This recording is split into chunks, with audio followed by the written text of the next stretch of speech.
Welcome back, everybody, to Coriander Society Adventures. I'm your game master, tormented by gnomes, joined tonight by Beatdown Boulevard and Pods of War. When last we left our heroes, a mysterious circumstances of events that was all an elaborate plot to set up Gastone and the White Ghost on a date had gone through, leaving the two of them waiting for the ninja knife to fall upon them and for poison in their drinks, but instead enjoying a lovely evening of each other's company at the Black Rose restaurant. As the hours while by, as you get closer and closer, the Black Rose is open very late, as it is a meeting place for the criminal under element of the city. And the food keeps coming and the drink keeps coming, and you imagine this is all quite expensive. And Etelvina is definitely flirting with you, Gastone. Not like putting it on, not pouring it on super, super hard, but definitely flirting with Gastone. Hours before you're going to go meet Mr. Lowe. Does he reciprocate? Is in any mind to reciprocate? Does he just sort of focus on other things? How does he respond? He reciprocates. All right. The two of them across the candlelit table all the way through dessert and after dinner mints, as Asena just stands there awkwardly, invisibly between to the side of the two of them, engaging in the banter of highly intelligent people. And just occasionally eating off the cart. Does Asena do anything else during this time? No. She was thinking about telling them what really was happening when she remembered what was happening. But seeing as how well they're getting on, also the fact that it's under the pretense of possible danger, like perhaps telling them would make this less romantic for them. So she's just gonna keep her mouth shut. All right. Asena in a rare moment of wisdom. At last, the dinner comes to an end, and Etelvina rises and again offers you her arm to go meet your respective inevitable fate. Are we good for it? Is there anything else we want to do as we make our way across the city? Time to die.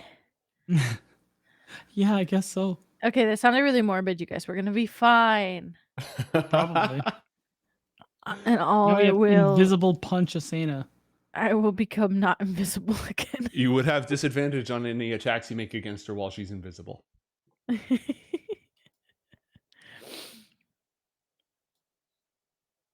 I think we're ready to go. Mm-hmm. All right, let me just set the scene real quick.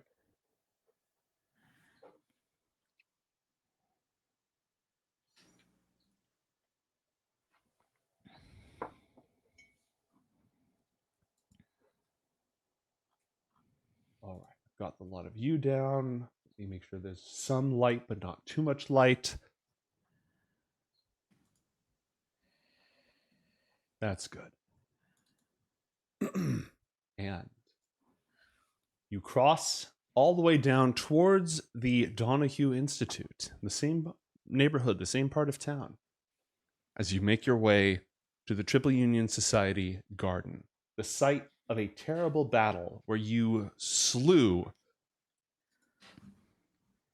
the mayor's adopted son, the true angel killer, Dre Dodson, and several important people in the city, all of whom turned out to be his vampiric spawn, his angels. You recall fireballs, you recall Gastone and a really big sniper rifle. As you approach the garden's front entrance, it appears to be completely unguarded. The massive security detail that you saw last time you were here, the patrol cars, the goons on the outside, nothing. What do you do? Should we walk right in? I mean, I guess. This time they're expecting us, so no use trying to put on any theatrics. All right. That's fair. Etelvina will take a deep breath and step forward into the garden.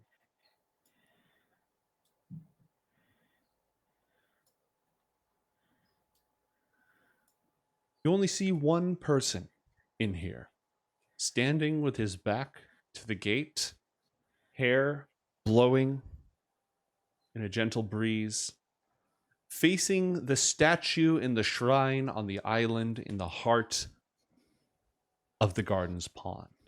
A statue that has been redone since the battle that took place here, when explosions blew this place to shreds. You recognize the figure of that statue. It is now a marble statue of Sun Jia. Oh, shit.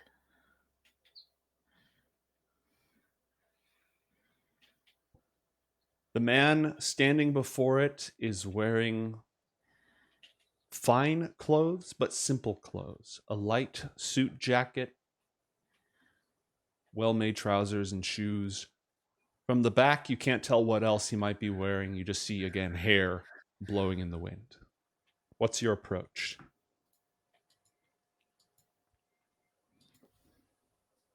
Just walk up to him. Good old-fashioned way. I'll ask Edelvina if that's Mr. Lowe. She nods. Okay. Can I,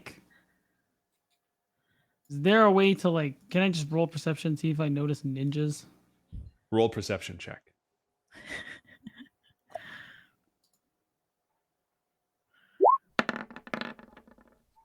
Yes, there are ninjas. They are good at stealth, but you have become extremely high level, very, very receptive, especially when it comes to the area of ninjas. You're sick of getting stabbed by ninjas. Very true. And so you notice several of them lurking in the garden. None of them immediately next to Mr. Lowe, but scattered throughout the foliage all around. I want to make a point to lock eyes with each one that are close enough. Okay.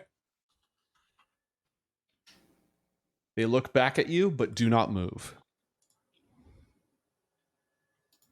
I'm going to approach Mr. Lowe. As you do, you can hear thunder overhead, and the skies that were moments ago clear begin to rain. Big raindrops. Not a ton of them, not a torrential downpour, but large splattering raindrops as the stars are obscured by clouds. Etelvina is right next to you. Asena, are you with? You can run across the water if you want. Yeah, Oh, that's what yeah. I was. I'm sorry, I stole your thunder. I was like, this is 45, exactly. And if you dash, you can make it more than 45, as long as you end your turn. Hell, if you move, dash, and spend a focus point to bonus action dash, you can go 140 feet. Just I think just across the water is fine. okay. Get away Alright. from these ninjas. Over you go. Beat you. Oh, God. The water is not smooth as huge drops plunk into it. And as you draw closer, you hear a voice emanating, rumbling from this man. Burning the midnight light, he could not sleep. Bells and drums told the dark hours. The ocean of heaven, bright before dawn. The porcelain birds, frosted white. The chill covers of kingfisher blue, colder and emptier, year by year. And the loved spirit never returning. Gastone, you heard those words in common. Asena, you heard those words in Zolquian.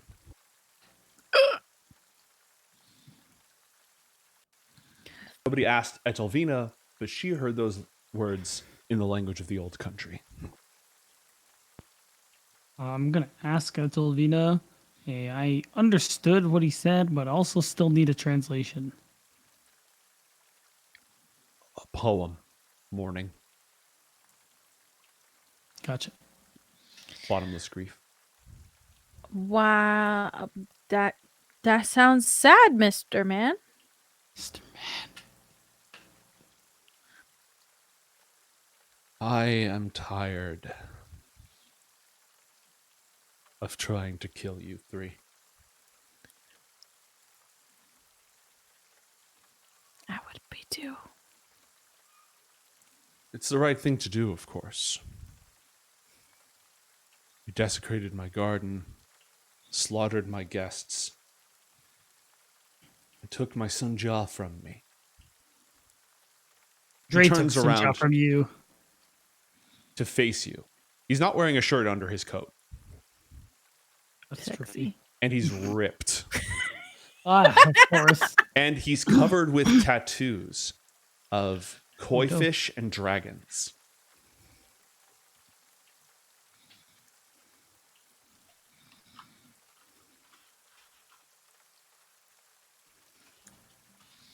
It was the right thing to do, but I weary of it.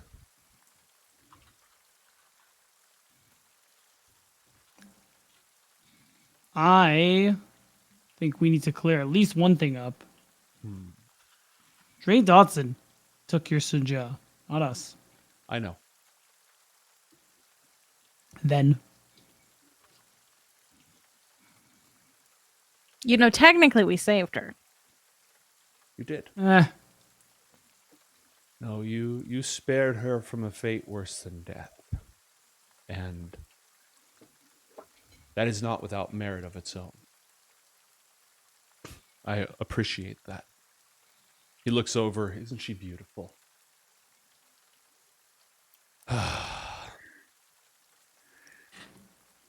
Honor demanded that I seek out your death to avenge hers. And I know that she died beforehand.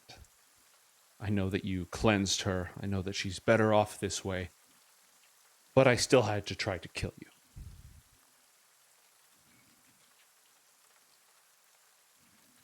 until now? Yes. I understand that you've removed my old friend, Mr. Jodo, from the board. Among Oh others. yeah, that one was a lot easier than we thought. Actually, yeah. Yes. For the likes of you, yes. I'm going to miss Is him. that a compliment? He was an adequate opponent. He was entertaining while it lasted. Now there's all of this. He gestures vaguely at the rest of the city. Little gang lords stepping on each other, trying to claim the whole board for themselves. I'm weary of it.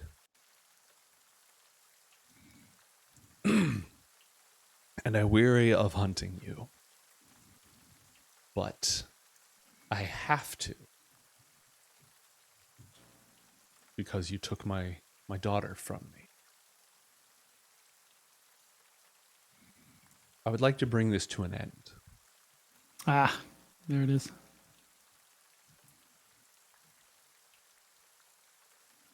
I would like you to find me a new daughter. Oh. Huh. What? Sunja was the daughter of my heart, not of my blood. Okay, that explains a few things. Yes. I opened my home and my family and my name to her because of the light and the joy that I saw in that young girl. I was going to give her everything that I had, all that the world had to offer. And Dre Dodson and his angels took that from me. And you took that from me. Were Dre Dodson still alive, I would have no choice but to wipe him off the face of the earth. What you did was necessary, but it was still an injury to my heart. Will you sit and have tea with me? I will sit. I will also sit. All right. Actually, I'm pretty convinced you wouldn't do all this just to poison me, so sure. All right. We'll go ahead. He'll sit. He'll pour tea. Etelvina she's been silent this whole time, but she'll take a cup and drink from it. It's quite good.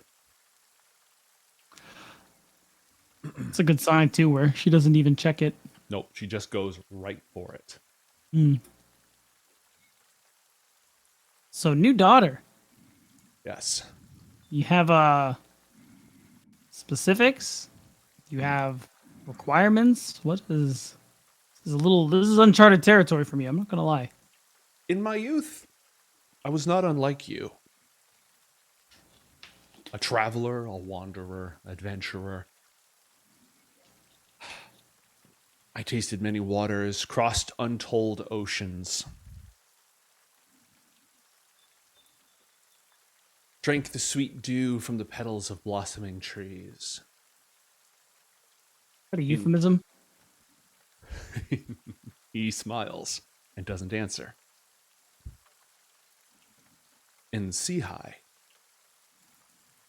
here, across the oceans of Yord, the white rose signifies death. It was in a garden where the white roses bloomed by a rippling pond that I studied with the masters, the Hana masters. Everything they taught me of the way of silent devotion I mastered, I inscribed on my heart, and when I came to the Commonwealth, I inscribed it in the hearts of my true faithful. He looks over at Etelvina. But if you wandered Yord for 1,000 years, you would never find this garden. Not this one. The ones where I studied, the mountains that I climbed, the waterfalls that I crested. No. You would have to go further than that. Places that I think would not be uncharted territory for you.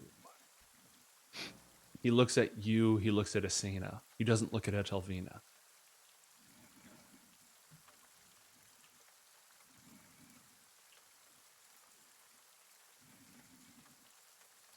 Why tell us this?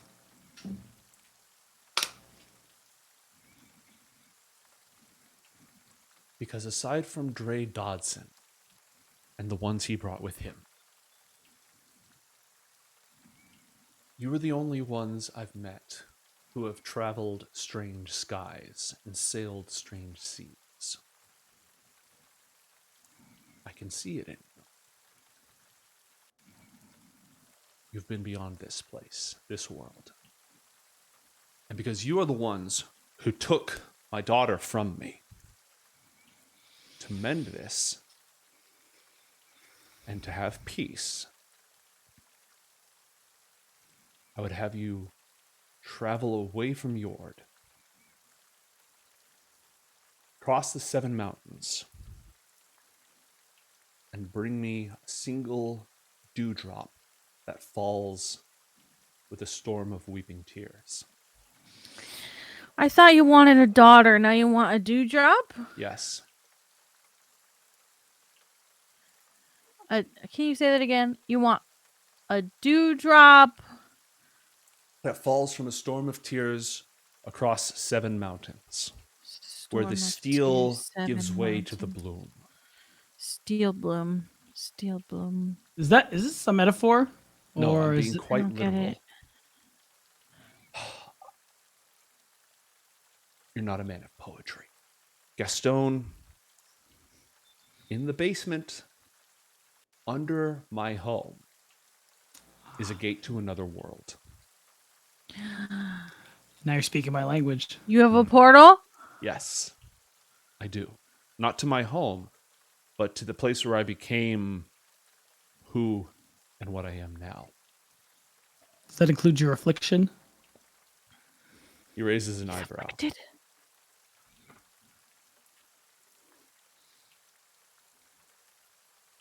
Do I seem afflicted to you, Gastone Tosto? It's a matter of philosophy. Eternal life, immortality. Seems like a burden after so long. Just curious where that started.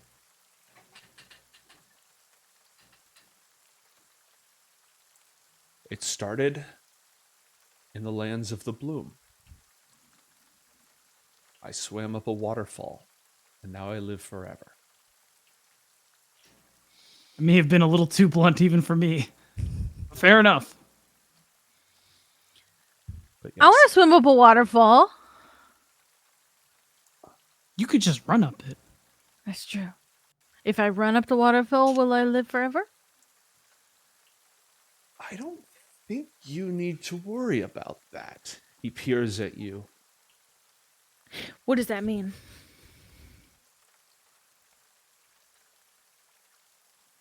It means that you have more than one soul.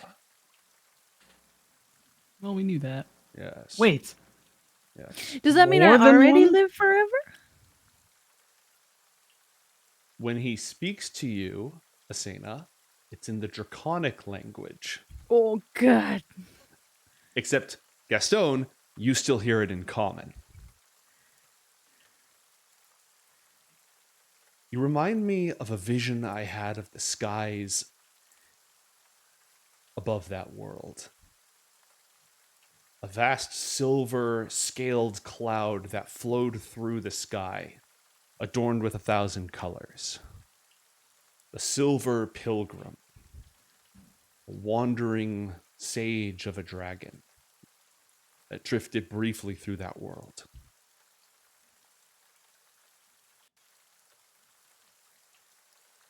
Hey, that was the nicest thing anyone's ever said about me.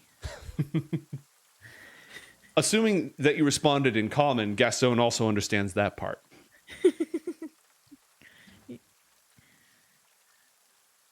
A dewdrop will fall on those mountains. In the very heart of the bloom, over the mountains, where the steel gives way to the bloom, a dewdrop will fall. You will bring it back to me, and I will oversee its hatching. Oh. Yes. So just to be clear, you want a daughter of a dewdrop? Yes. Dre Dodson wanted to turn my Sunja into an angel, and for my new daughter, I shall have an angel. Dewdrop angel. All of my love will be hers.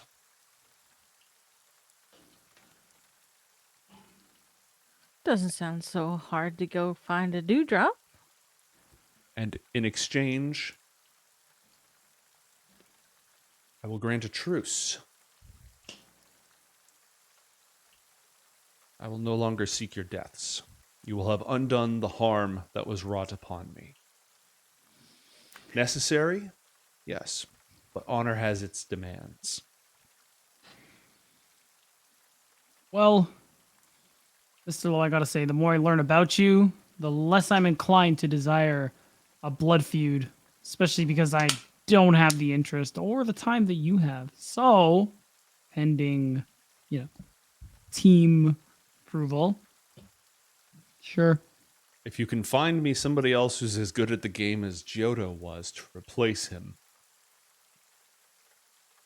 it would go a long way towards ameliorating my boredom as well. But I have an idea for that, but one thing at a time. I won't ask that. I'll just put that out there. Of course. When you are ready, my home can be found just east of town. He hands you a small folded envelope with the address.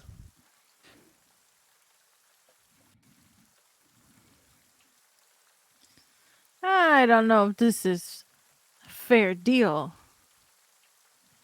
You like dying?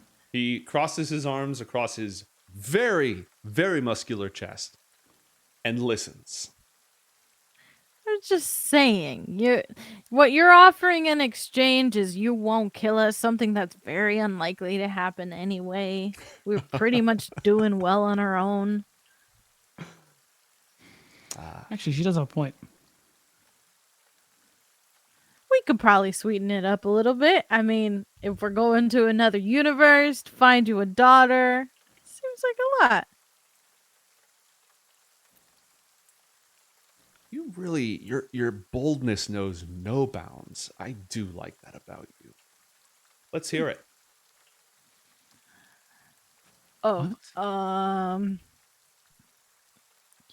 you okay? You guys, I didn't think this far. Etelvina mentally sends you a facepalm. Like a facepalm emoji in your mental chat, but she doesn't move or respond otherwise. You don't got any good ideas? I mean, like, What do you want?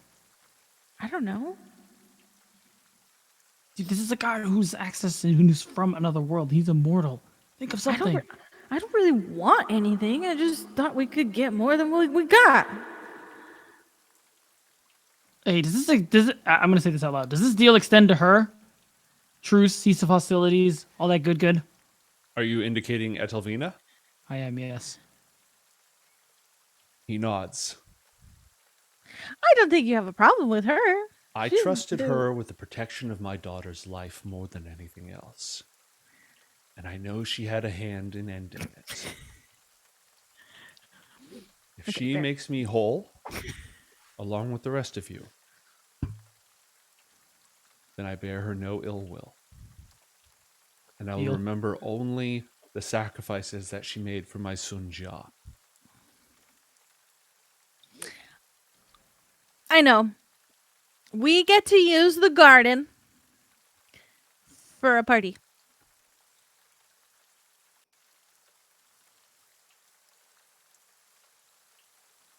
Garden parties. Parties plural or singular? Well, okay, I only have one party planned right now, but like when I was saying it out loud, like maybe there will be more than one party.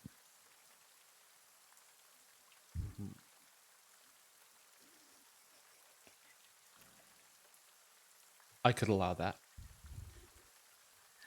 Great.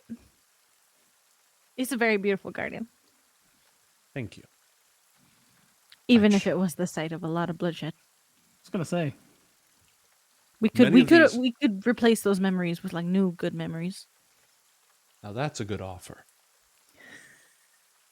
I brought many of these original plants grafted with me from beyond, from the land of the bloom. That's why they grow. What's the land of a blue? That's where we're going. Yes. Oh, That's where you're right. headed. Yes. Sorry, I have a short attention span. Have we a deal?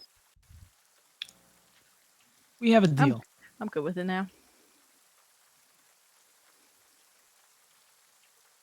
All right. The storm lets up a little bit. The raindrops continue to fall, but they fall smaller. The sky becomes patchy with bits and pieces where you can see the stars far above.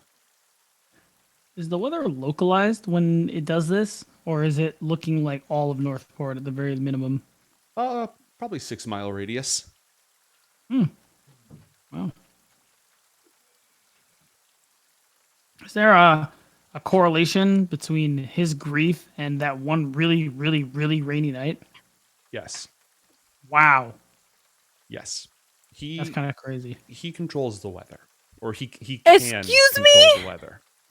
His mood influences the weather within a 6 mile radius. Wow. That's kind of funny. Like that lady from Encanto. Yes.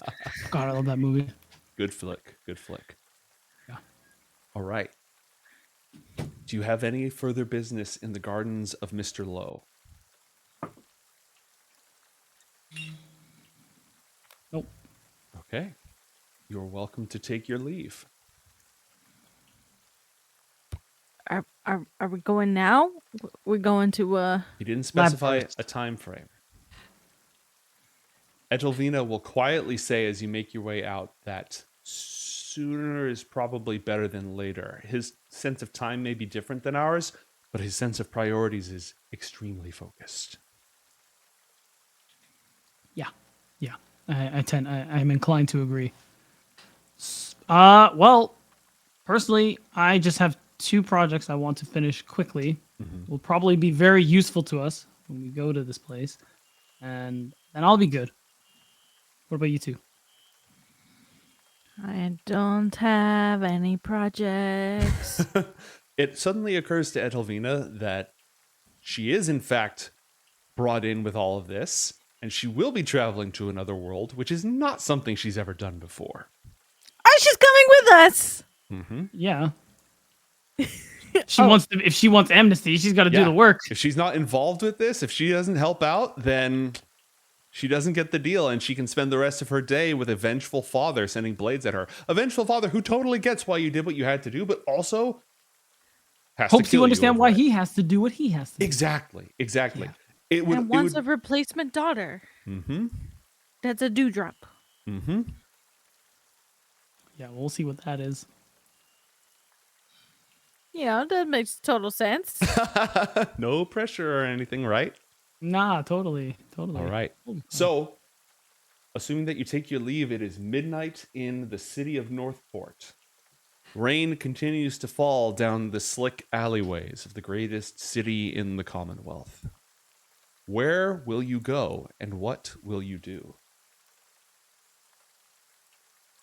And you don't need to be exactly one-to-one, moving around the map sort of stuff right now. You can be a little bit more freeform.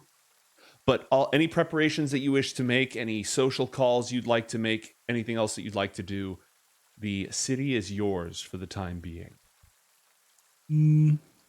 I want... I wonder how long we'd be gone. Do we have to worry about the city? You always have to worry about the city. Time flows parallel one-to-one almost everywhere that you go.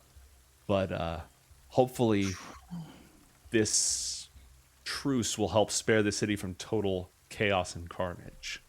Yeah, well, in that case, going back to the lab, you guys are free to join. I say first thing in the morning, we just cut. All right. Someone will have to loop John in before we make this journey. Oh, I'll call him. All right. Yeah. What's he up to? Don't know. He's checking in on some casework. Aloysius Carrington, Philip's grandfather, was supposedly captured by the Omolons a while ago. Oh. Yeah, that happened ages ago. He's been looking into his disappearance. Intelligence indicates Ben and Charlie were on the case for a while, and it sounds like he was captured by Omolon spies. Oh. I probably should have checked in on my maybe mom. You can do that. She hasn't been captured. Oh, that's good to know. Especially anything involving the Omolon's god. There's so much to do. Yeah. I mean, the thing is, does Gastone have to do all of it? Does Gastone... I'm not saying are there other people who can do it. I'm saying does Gastone feel like every single threat to Northport is his responsibility? Yes. Okay. So you've got the Omolons who are plotting. They've tried to assassinate the general, General Sagomo, who you know is one of Dre Dodson's 5 companions from another universe. They have invaded an ancient pharaoh's pyramid grave and are probably looting magic from it overseas in Kemet. Dr. Zorbius is still out there. He keeps sending robots. He attacked the city while almost all of you were gone and John was here. He sent another attack. Oh gosh. The Action Bunch helped out with that one and got all the credit again. Classic. The mayor was in on the conspiracy with Dre Dodson. He's still out there. And Ralzamon's influence has been defeated in the city, but he's not gone. He's still lurking somewhere in the Zolquian jungles. And of course, the undead abomination Senapolker is still all the way down there in the Zolquian jungles. So there's a lot going on. You do know where Dr. Zorbius' underwater base is. It's in the Abyssal Trench. The Abyssian Trench. Underwater. And the Donahues, you had asked them to sponsor an expedition for you to go out there and kick his ass one of these days. Oh, God, yeah. I think even before we go to New World type deal, I think I do want to go to the Donahue Institute just because I haven't seen Florence since we left. 2 weeks. It's been 2 weeks since you were last there. All right. So Gastone is going to head to the Donahue Academy down in Greenvine. What is Asena going to do?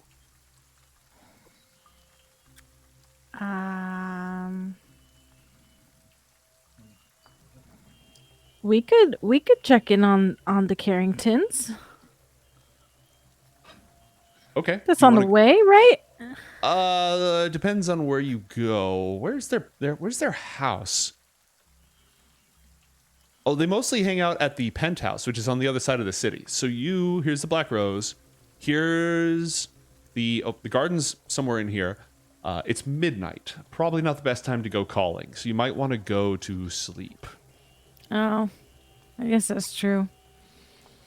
Can't show up at midnight at the Maybe Mom's. I mean, you can, but remember that she lives up in the penthouse over it's in not gonna go well. the nice part of town, over in Newton. She's gonna think some crazy person's breaking in. You wouldn't be wrong. Excuse me.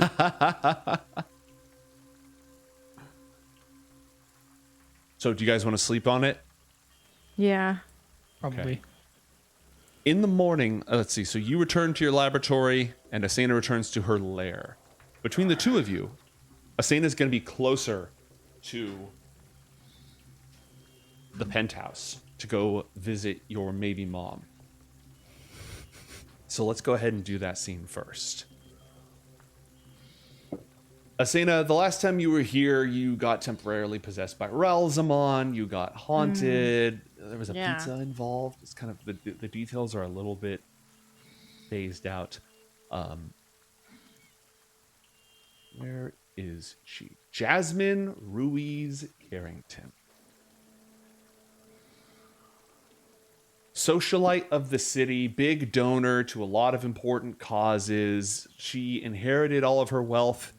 No, her family had money, but her husband, your maybe father, died on the expedition to Zolquia all those years ago. And ever since then, she's been, aside from her father, Aloysius, she's been the foremost face of the rich, wealthy Carrington family. So she lives at the top of this building, beautiful penthouse, gold, like pool up on the balcony, all this sort of stuff.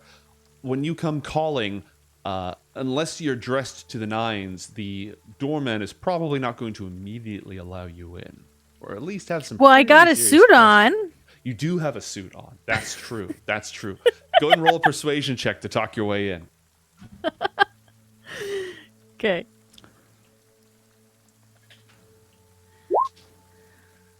That's incredible. 2 7s.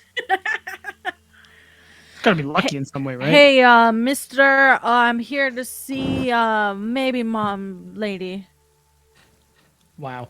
I'm afraid, miss, that Madam Ruiz Carrington's social calendar is quite full today. Do you have an appointment? Ah, so you knew who I was talking about.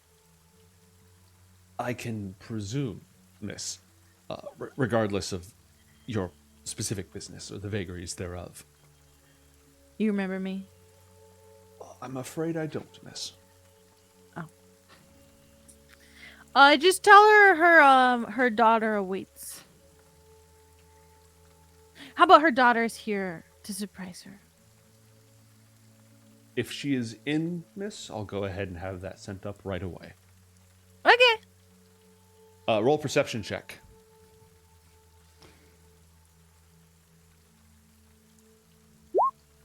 An 11. You see him go inside to the lobby, talk to some people behind the door, and not ring up the phone to call up to the penthouse.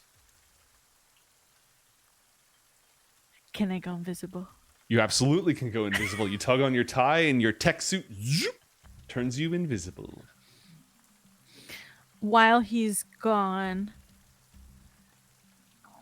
you said he went to another room, or? Yeah, where he did went go? to a back room in the lobby. Like, he went into the door behind the front desk. Yeah. There's a glass, one of those frosted glass doors, so you can see a silhouette of him talking to somebody else. Can I go to his desk and see if there's like a way to open the elevator? Roll an investigation check.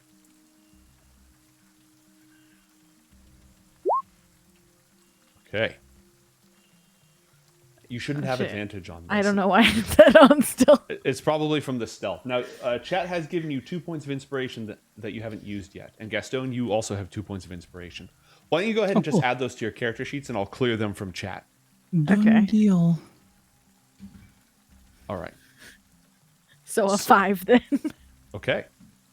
Yeah, a 5. Unless you want to burn inspiration to make it that 13. Sure.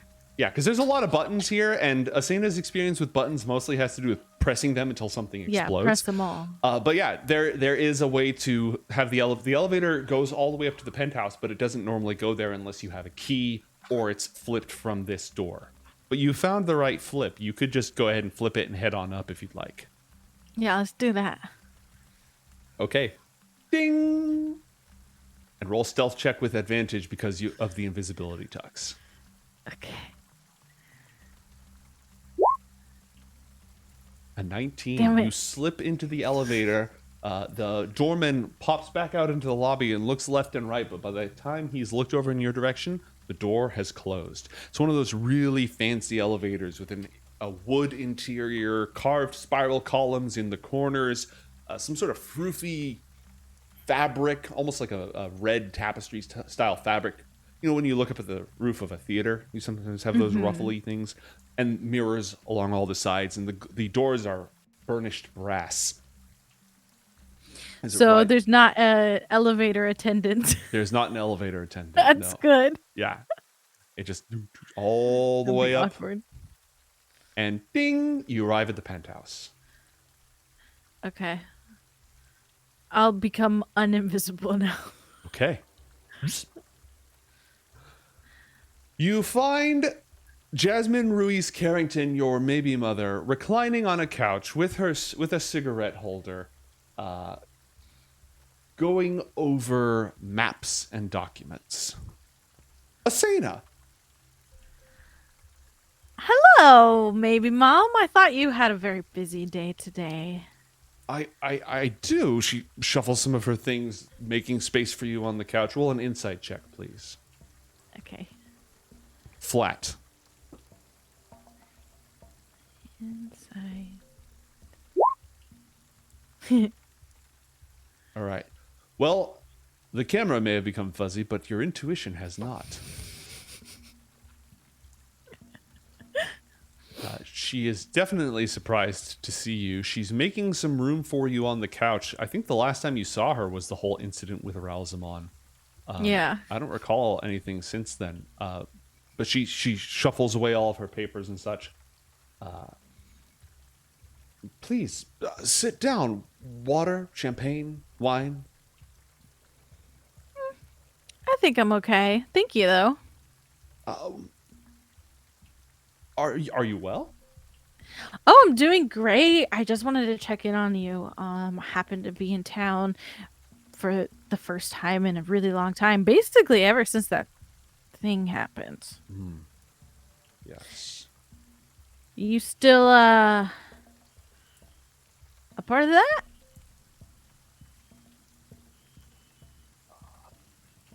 Darling, there's nobody else here. I appreciate the decorum and the subtlety, but we can speak plainly with each other. I am your...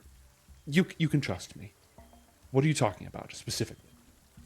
Oh, I was just wondering if, maybe Rousemon's just gonna pop up out of nowhere.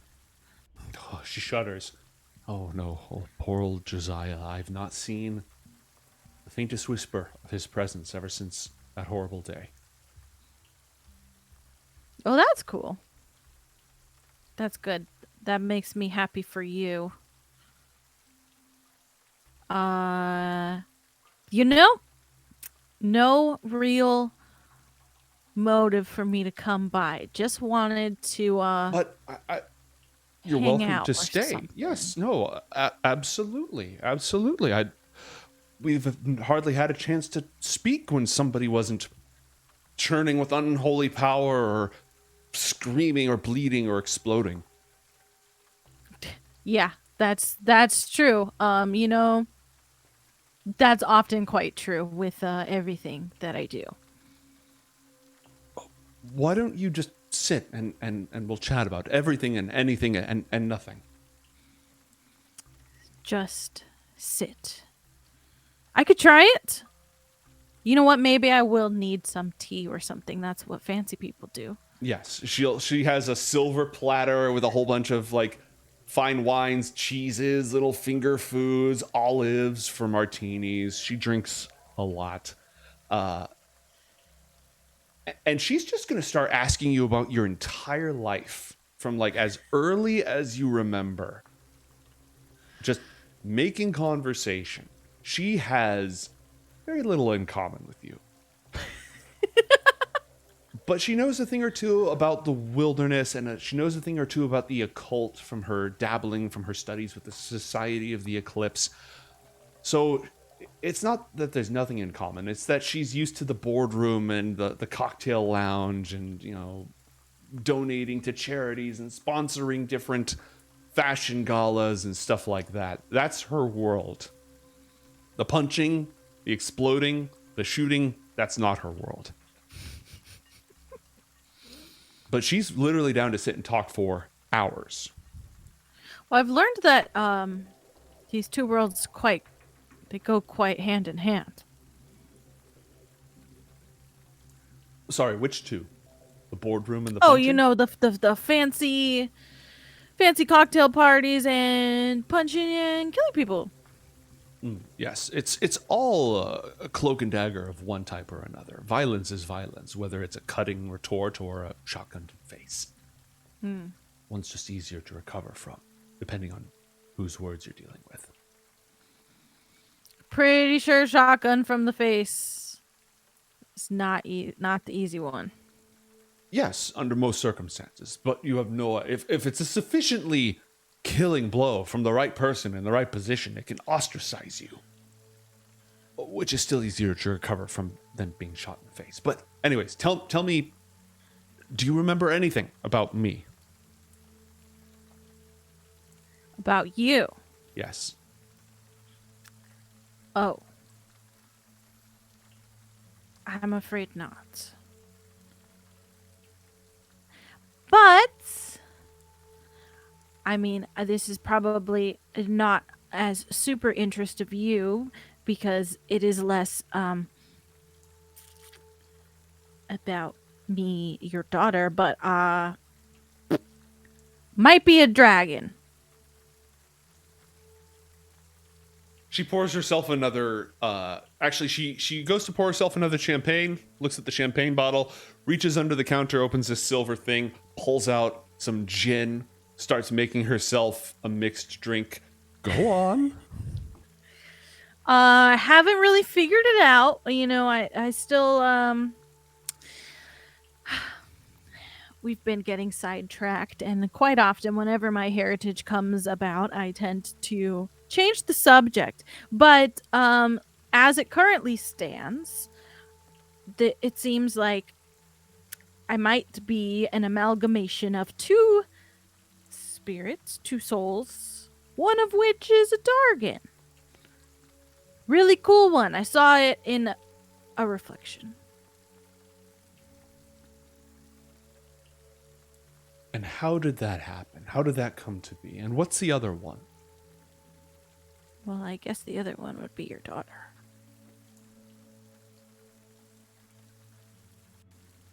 You know, Asena, the arts that I practice, the mysteries of the Society of the Eclipse, we deal a great deal with past lives and contacting previous iterations of ourselves. Have you spoken to a medium or undergone any rites? No, that sounds like some spooky kind of stuff. Spooky, that's just a word that the ignorant use to cut themselves off from the ancient heritage and the wisdom of our past. Well, I was going to learn more, but it required me sacrificing a lizard friend. And, well, I guess he wasn't really my friend, but, like, John would have been really upset if I sacrificed a lizard. So there was this guy who was going to show me more, but I couldn't do it. I wonder if I've learned the sufficient mysteries or if I would need Aloysius to help with that. Is that the one that's missing? Yes, my father-in-law. Yeah, I heard John's trying to find him. I suppose Philip dragged him into that. But it is possible that she gets up and that secret room that you entered that had all the crystals and the photographs of her old members of the occult society, the Army of the Eclipse, the room with the ritual implements where you underwent the process that opened a channel and Ralzamon possessed you. The last time that happened, she was attempting something very much like this, but she was pulling on the spirit of Josiah Parsons for help because she did not yet know that he and Ralzamon were one and the same. It is similar arts she seeks to call upon, or at least to look at. She's not having you sit down in the middle of a circle and lighting the incense, but she is going back to open the secret door to that room to go through the tomes of ancient Zolkrian knowledge and scrolls that date all the way back to the ancient Ausonian Empire of ways to contact the dead, past lives, and reach into subverted memories. It's possible that I could help. You want to try? I mean, you haven't had too many martinis?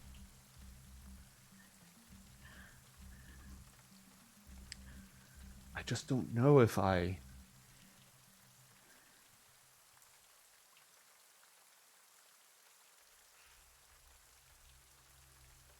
She sighs in frustration. No, I don't think any of the rites that I know, not without Josiah's help. And I won't be calling on his help. Trust me. Trust me. I mean, we can always Aloysius do it some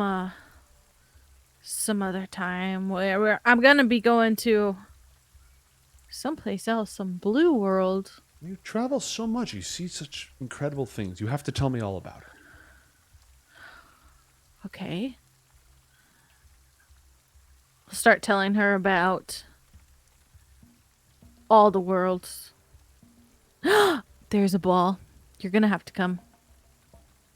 A ball. We're- A ball. A ball. A ball? Yeah. A formal event. Maybe you could help me actually, because I don't really know how to throw a ball. There is a fire that ignites behind her eyes.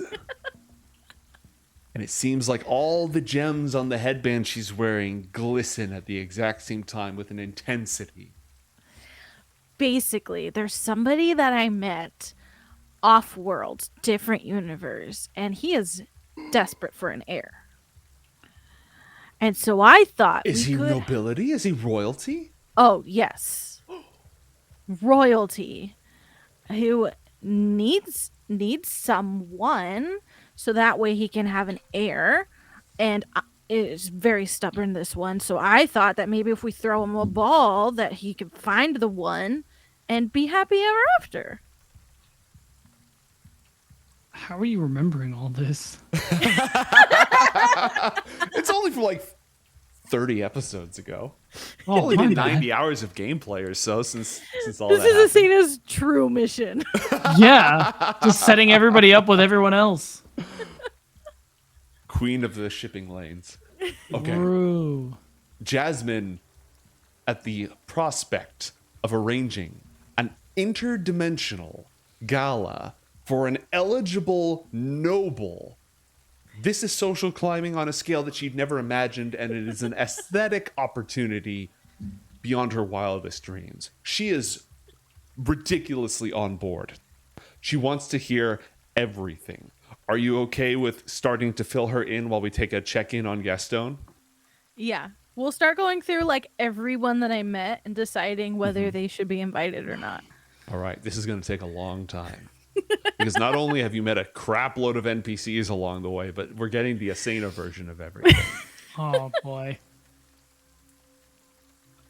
All right, so while maybe mother, maybe daughter bonding time is going on, let's check in on Gastone. From your laboratory in Newton, in the Harbor District on the border of Newton, where will you go calling? Calling? What do you mean? Yeah, where are you going? Who you talking to? Where are we dropping, boys? True. So probably the lab, just because I want to finish the stuff I was working on, like the arcane eye and. All right. What is the arcane eye device, man? How does that like describe this mechanism for me? So I do want it to be like a floating, like mechanical eyeball, where it's meant to just, where it's like meant to it looks around. It's basically always watching, always on, processes a lot of information. I want to set it up so it has like alerts, when certain, I think when people get near me, and what's the control mechanism? Because the arcane eye, if I recall correctly, you have to sort of turn it, you have to tune into it to look at it. Let's see. Arcane eye, you create it, you receive you just receive visual information from it. So how do you get that visual information from it? You have to use your action to move the eye, but you get constant feedback from it without a problem. So mechanically, the way this would work is you'd use an action to release the eye, and it remains station. It goes out to 30 feet, and it's invisible, and you get visual information from it. And you can use your action to move it again. So, but if you walk away, it stays where it is. It doesn't follow you. So in order to bring it with you without having to use your action all the time, you would just use your action to like reclaim the eye and then put it back in your pocket. Yeah, I think that's probably the best way I'm going to do it. So what is the control mechanism and how do you receive the visual information from it? So I'm gonna, I probably can't use the phone yet. So I think the play. How many ranks do you have in computers? 3600 RP. Yeah, you can use the phone. Oh, okay. You can patch it into the phone. You've gone to Sci-Fi World enough. True. Okay, in that case, I'd like to make it an app. Okay. Gastone's first app. I love it. So it'll be one where I can control like the movement. Is this your iPhone? Anyways, guys, I'm leaving Coriander, so I know I'll see you later.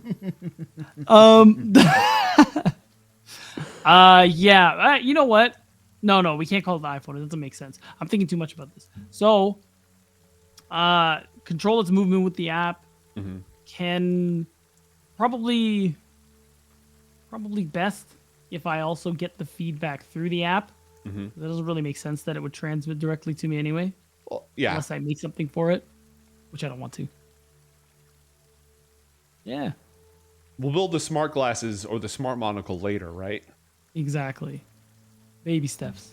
All right, cool. So you've built the invisibility suit that Asena is wearing. You've got the floating eye and the app that controls it.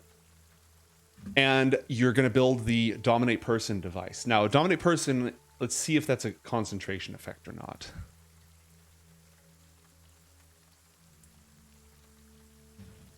That is a concentration effect, and it lasts up to 1 minute.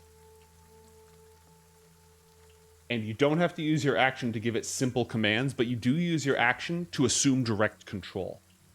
When you assume direct control, you see what it sees. Like, it's like you're in its body, basically. So, what does the device look like? Is it the pen? Like the little click pen? I'm debating. I like the click pen idea, but I'm also thinking maybe I make it so that... No, that's probably too advanced for now. Okay, new plan. Which is really the old plan. We make it the pen. Okay. So you flash somebody with the pen in order to hypnotize them and to assume direct control. They will then... It establishes a telepathic link to the person that you can use to send basic commands. What does it look like when you assume direct control? Like, what am I doing? Yeah. Because the pen just is glowing whenever it's active for up to a minute. You know, but then when you actually, like, not just give them orders, but actually, like, puppeteer them, does the pen just glow different? Do you put it to your forehead? Does nothing happen? You just sort of shut your eyes? I think putting it to my own forehead makes the most sense. All right, so it's like you put it to your temple like you're thinking. Yeah. Like, and that's when you... Exactly. Okay. Awesome. You have built your devices. You will still have some time before you end up going to the next universe. And while Asena is event planning with Jasmine Ruiz Carrington, and also Asena, a lot of her questions, aside from what all these people are like, is cultural things. What kind of aesthetics do they like? How do they design? What can I have? Do you have pictures? How do the nobles dress? All sorts of. There's so many questions we have to figure out. Table placements and decorations and music, and there's thousands of cultures to consider. She's not upset about this.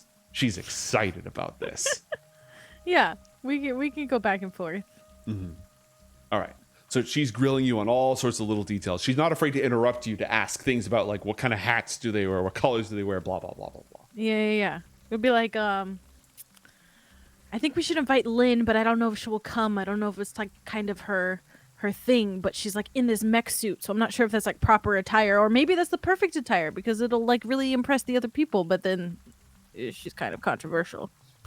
Yeah, that could be the controversy could be an issue, but I find that as long as that person's presence would cause no harm, extending an invitation that you never mean for them to accept can still be a gesture, a magnanimous gesture. Oh, okay. But we'll have to consider this carefully. Tell me more about this. And then go back into the detail of that. Gastone, you've got all your gadgets created using high tech and some magical principles that you've picked up. Not like actual magic, but just you've learned things about how the universe works that you can now incorporate into your tech. Armed in your sharpest suit, your phone, your mechanical eyeball that you keep in your pocket. Does it have like a carrying case, like a Bluetooth charging headphones pack? It does now. Little like Yeah, cool. I like that. You can go on the town. You can check in on people if you'd like. What would you like to do? Donahue Institute, probably. Okay. Make the trip across town to the Donahue Mansion, which is where Hara beelined as soon as you all arrived. She's been here since you got back. Donahue Institute, you pull up the wide driveway with the fountain in the middle, the steps that lead up to this gorgeous mansion, and you can hear the students practicing with their various incredible powers. But Opal is, when you arrive, you are recognized, you are immediately ushered in, you're immediately allowed in, and Opal is meeting with Hara in her office, but you're immediately ushered in, and Opal gets to her feet. She's so excited to see you. Hara gives you a nod, and you're invited to pull up a chair. Roll an insight check.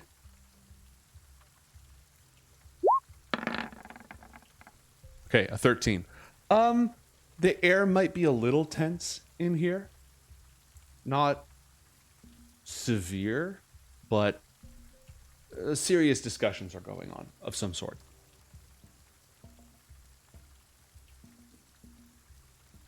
Opal has you sit down at her fine mahogany desk on the plush carpet in this room. A nice breeze coming in through the window. Some faint classical music playing from a record player that they use to sort of dull out the room so no one can eavesdrop, even though the walls are thick, expensive wood. What can I do for you? Honestly, just came to check in. See how Hara's resettling back in. Honestly, visit Florence, the other kids. I'm sure they'll all be delighted to see you.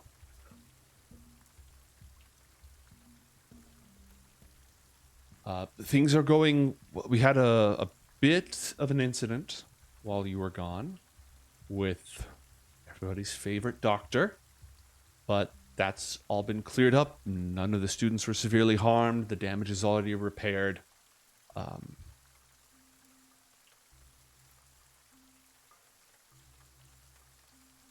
Gastone,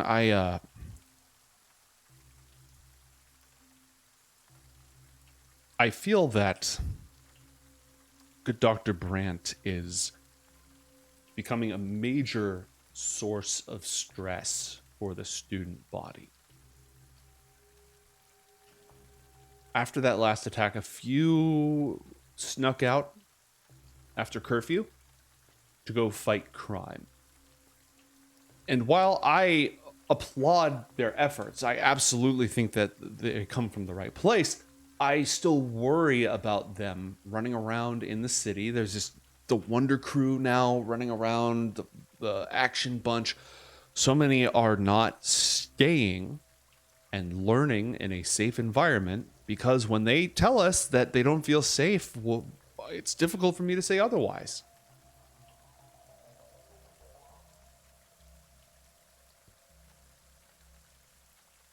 Hara, leaning back in her chair, says, "We should go kill him." Honestly, I was thinking that too. Honestly, it was pretty high up on my to-do list now that I'm back in Northport. But funny story. Hara rolls her eyes in a knowing way and leans forward in her chair. Well, this time it wasn't John, believe it Oh. or not. Yeah, it was us. I don't know. It's complicated. Long story short, we have to travel to yet another different world to grab some kind of inconceivable nonsense to end a blood feud. Which one? One we didn't even know we started. So That takes some Yeah. doing. But I thought I was doing a good job of keeping track of all of our blood feuds. you'd think. This was actually before you came on with us full time, at least when we started World Hockey. It was, Opal speaks up full time. maybe not quite the right words. I mean, there was that time where, you know, she was gone with us. We We're all spent very a glad lot to of have her back. Of course, and we would not think of taking her away, especially given all the trouble Visible relief you've on been her face. experiencing lately. So, Opal, while she holds things down here, I do plan, when I return, to take care of the quack they call Brant. But until then, you may need to hold down a little longer. Hara grins a toothy dragon grin in her human guise.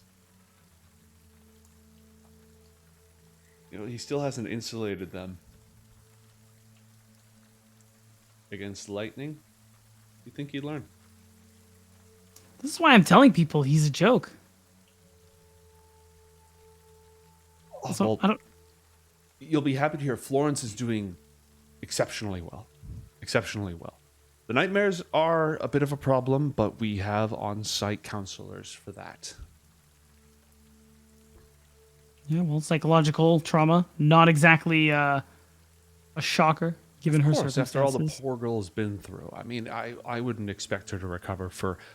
I mean, obviously, her being stuck in a coma for that long, a medically induced coma with her own body withering away before her powers and now having to master them, the mental fortitude that she's already shown has been incredible, but it's going to leave a mark for the rest of her life. Absolutely. Yeah. You know, she was aware the whole time. No. Yeah. Has she said anything about her father? Not much. Grant, I only talked to her the one time when we managed to deal with her affliction. Even what bit I know regarding her experiences was due to John. Well, it was a magic thing. Hara pipes up. Dreamwalking? Dreamwalking. Oh, I can't say it. I'm not going to spoil it. Anyways, that's a loaded term now. That's all I'm going to say. Oh. But yeah, Florence Giotto, daughter of Lincoln Giotto, notorious crime lord of the column, killed by Gastone Tosto. She was rescued by Gastone Tosto and is now training in her shadow powers using her high-tech suit at this very academy. But yes, she's it's taking her a little time to mingle with the other students. She's almost on the older side. Some of the others have had more time to come to terms with their abilities and interact with their peers. She's a very sharp wit, though. Absolutely a sharp wit. I have high hopes for her overall. Where is she? Right now, probably training, exercises. Would you like to speak with her? Sure. On top of what? what were those kids' names? Extra, And Quirk? and Quirk. There was the third one. Maybe that was Quirk, who I gave a button to. Yeah, I think you gave Quirk the button. It was Quirk. Okay, yeah, then those three. Them, I mean, we've managed to keep them. We managed to keep everything intact. Honestly, with them, that's all I can really ask for. It's everything that we can do to keep them from running off to go steal things in the one case, or Extra does seem to want to keep a low profile. I'm surprised they're not involved with all the vigilantism you were highlighting. A bit about that is that you took him from Cassius, the Beggar King. Mm-hmm. And we're all very grateful for that. Quirk has a much better life here than running around in the sewers wreaking havoc. Extra has a much better life here than he would have had running around wreaking havoc for the Prince of Beggars, or whatever he calls himself. But I'm sure Cassius has never forgiven that slight. And so Extra has kept a low profile to avoid any unwanted attention from his past.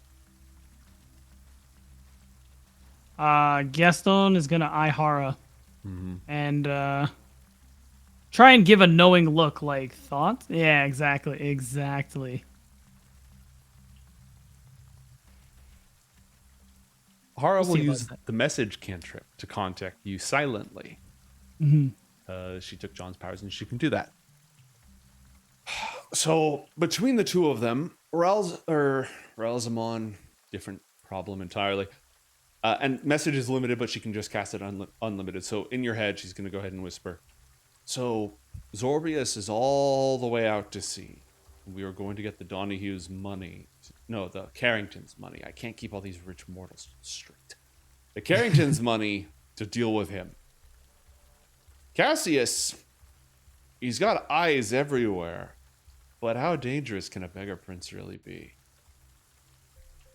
Unless he's some eldritch being in disguise like everyone else seems to be. Let's hope we can catch one lucky break. Yeah. Sometimes, I mean, Lincoln was just a human. True. And we did get lucky, truthfully, with how we managed to lure him out. Don't sell yourself too short on that one. You had exactly what he wanted and you knew how to use it. Fair enough. So, on that note, Beggar Prince. Probably first order of business when I come back. Low-hanging fruit. Truly. Yeah.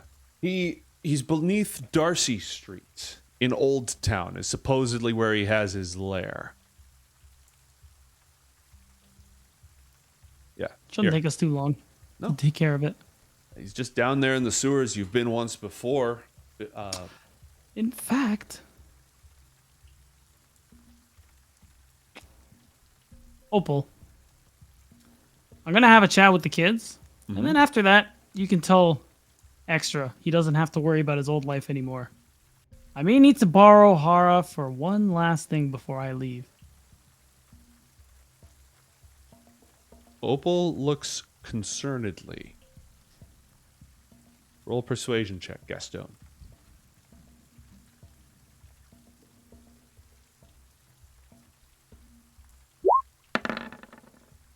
All right, by all means. Who do you want to have a chat with while you're here?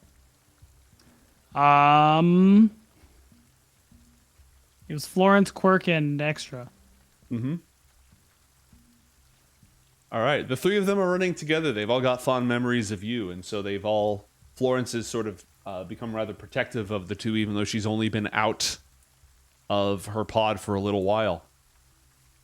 But the three of them are training together. When you run up, Quirk runs up to give you a hug. Extra isn't far behind. Florence stands up and is at full attention, paying attention to whatever you have to say. How you holding up, kid? It's nice to be up and about. You can only imagine. Being treated well? Studying well? Going out at night as a vigilante? Roll an insight check.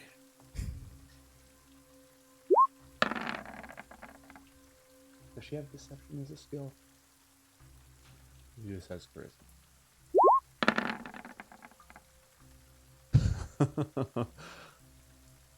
No response. No facial expression response, like at all. Fair enough. What about you two? Addresses Quirk and Extra. No vigilanteing. I meant how are things? Oh, great. They're fantastic. Haven't had to press the button yet. Good. Even in light of Zorbius' recent attack? You know, the wonder the action bunch got to him before we did. Interesting. You Well, know, it messed up the college good, though. wouldn't be the first time. Well, fair enough. Whoever these vigilantes end up being, students, of course it's not you guys. Just let them know to be careful. This is dangerous stuff. Yeah, I think they know. Somebody like tried how to sure blow you up are. Ailberg. Really? Yeah, someone tried to blow up Ailberg. Fuck, man. Leave for 2 weeks. There's always something to do. True that. All right. Be good. Or at least No promises. fair enough. And then I'm going to go back to meet Hara. All right. Florence is going to ask, hey, you're going to be gone for long this time? I'm not sure. Why? Okay, just...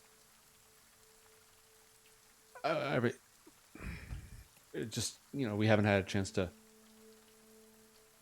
A lot has happened, and I think there's some stuff to talk about, but let's wait until things are less hectic, all right? Sounds good. We'll definitely have that chat. All right. You head back in, and Hara, in her human guise, is actually emerged. When you turn around after meeting with them, you turn around and she was sort of watching from a distance on a balcony, so you're able to reunite with her pretty quickly. Mm-hmm. So, off to save some other world? Yeah. Actually, no. I kind of wish that was the case. Mm-hmm. I'm gonna keep it straight with you. I don't even fully understand what it is we're supposed to do. We're definitely playing this one by ear more than usual. So, when we get back, if we get back, I'll definitely have a better explanation on hand. I mean, we took down a minor godling together. I imagine you'll be fine. Fair enough, but that kind of certainty is how you get killed. Fair. So, about the thing I mentioned also. Yes. Is there a chance? I mean, we did take care of a minor godling together. You think you can handle one beggar prince? I think I can have a conversation with Mr. Cassius. Excellent. Gastone's gonna reach out his hand and say something to the tune of like, "Take care of yourself. We'll see you soon." You too. She shakes it. Just a trace of that draconic strength is in there. A genuinely appreciative smile is somewhere underneath the wry smirk of going to wreck some poor mortal. But, True. is there anything else for Gastone to do while he's here? That's it. Okay. Asena, was there anything else that you were going to do aside from talk with your maybe mom and share your adventures and start adding her to the planning committee for this event? No. Okay. All right. Then, since we are running low on time, I will give you leeway to do whatever preparations that you require between now and next week. But I do want to end in the right spot. Not long after, perhaps that evening, in the secret smuggling tunnels underneath Mr. Lowe's palatial mansion, a beautiful high-walled compound filled with flowers, running water, ponds, beautiful statuary, and layers upon layer of defense. You are brought in via secret smuggling tunnels, much like underneath Thornacre, there were tunnels you could drive into. Mr. Lowe's mansion has tunnels that you can bring a boat into. And inside this area, it's strangely overgrown. Asena, your deep connection with nature tells you that the plants here are supernaturally charged and filled with life, bursting with it. Not painfully, not distorted or twisted, but absolutely just charged with power. And inside of this is an archway from a shrine that looks to have been moved here from overseas. Mr. Lowe guides the four of you, you two plus John, who will join us next time, and Etelvina. And he spills 3 drops of his own blood. He just reaches with his hands and pierces his own palm and lets them drop one at a time.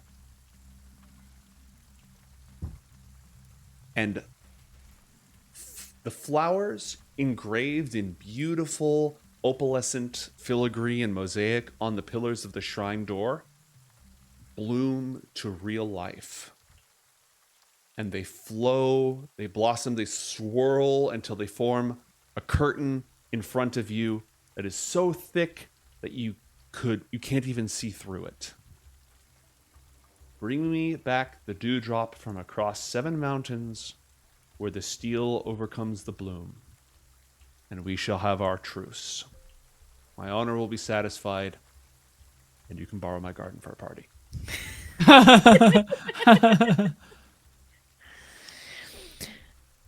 Hey, what are you gonna do with the dewdrop? Raise it as my own.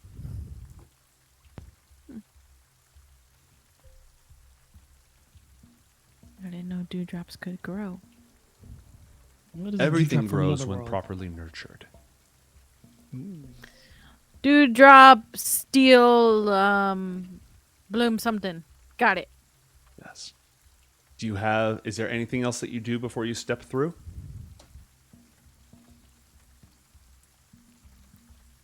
No? I don't think so. All right. Then, yet again, once more, our heroes find themselves stepping through a doorway to another world. And we're going to visit that world next week on Coriander Society Adventures. Thank you, everybody, for joining us, and we will see you next time.